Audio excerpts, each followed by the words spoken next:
Nandgaon Peth police station हद्दीत असलेल्या शासकीय वसतिगृहासमोर तांड्याने राहणाऱ्या 2 कुटुंबात रविवारी सकाळी तुफान राडा होऊन एकमेकांवर हल्ला चढविण्यात आला। शिंदे व तांबे कुटुंबात दिवाळीच्या वेळेस पैशाचा वाद निर्माण झाला होता। तोच वाद रविवारी सकाळी उफाळला। अक्षरशः चाकूसह इतर साहित्याने एकमेकांवर हल्ला केला। या हल्ल्यात अनेक जण जखमी झाले आहेत।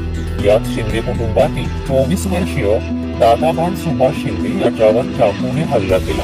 या हल्ल्यात दादाभान गंभीर जखमी झालाय, तर 50 वर्षीय रघुनाथ किशन शिंदे, 30 वर्षीय पंचकुला सुनील शिंदे जखमी झाले, तर तांबे कुटुंबातील 40 वर्षीय गयाबाई धर्मा तांबे, 23 वर्षीय मंगेश धर्मा तांबे, 23 वर्षीय ईश्वर विश्वनाथ तांबे, 20 वर्षीय शालू रमेश तांबे, 23 वर्षीय किरण धर्मा तांबे असे अनेक जण जखमी झाले आहेत।